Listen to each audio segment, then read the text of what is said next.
दिल्ली के आदर्श नगर से चोरी का एक ऐसा मामला सामने आया है जो एक अलर्ट है उन सभी के लिए जिनके घर में कोई घरेलू सहायक या सहायिका के तौर पर काम करता है।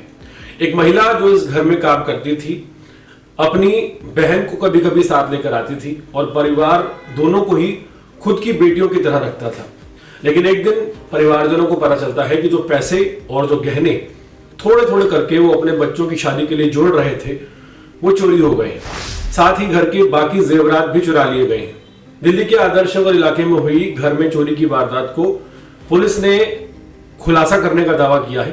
थाना आदर्श नगर पुलिस ने इस मामले में एक नाबालिग लड़की को गिरफ्तार अभिरक्षा में लिया है, जिसकी निशानदेही पर चोरी किया गया कैश और बड़ी मात्रा में सोने, हीरे और चांदी के आभूषण बरामद कर लिए गए हैं। यह पुलिस का दावा है।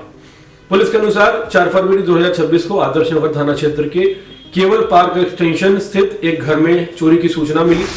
शिकायतकर्ता हिमांशु ने बताया कि उनके घर की पहली मंजिल पर रखी लोहे की अलमारी का ताला तोड़कर 3,25,000 रुपए और ज्वेलरी चुरा ली गई है।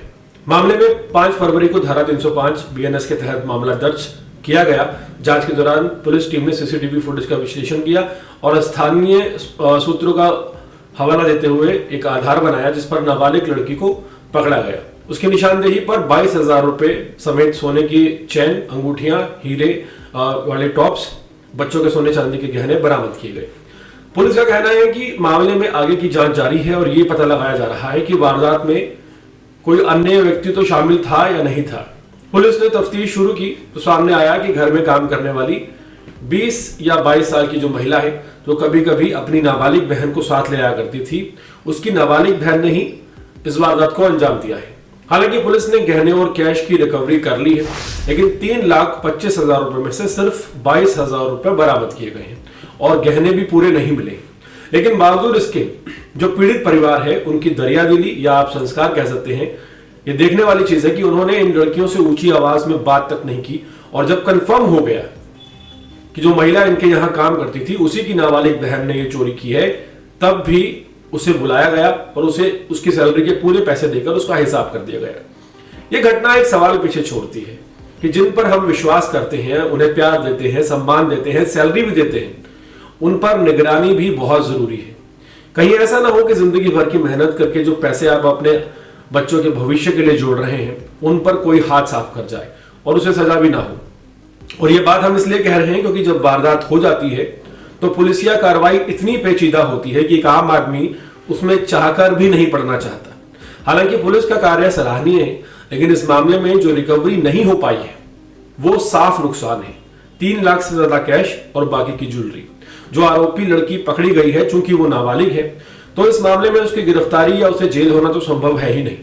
यहां पर 2 बड़े सवाल उठते हैं कि अपराध अगर किसी की जिंदगी भर की कमाई छीन सकता है तो आखिर क्या मजबूरी है कि नाबालिग अपराधियों और उस कानून के आगे जो ऐसे अपराधियों को सजा भी नहीं दे सकता। इस पूरी घटना का निष्कर्ष यही निकलता है कि भरोसा और इंसानियत हमारी सबसे बड़ी ताकत भी है और हमारी सबसे बड़ी कमजोरी भी है। आदर्श नगर की यह वारदात सिर्फ चोरी की वारदात नहीं है, बल्कि उन हजारों परिवारों के लिए चेतावनी भी है जो भरोसा करते हैं और रोज भरोसा करते हैं। प्यार, सम्मान और सही व्यवहार बहुत जरूरी है, लेकिन आंख मूंद कर भरोसा करना समझदारी नहीं है।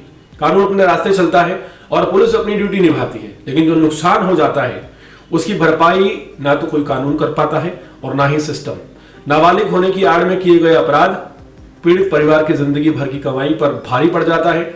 ऐसे में सवाल सिर्फ चोरी का नहीं बल्कि व्यवस्था और सतर्कता का भी है।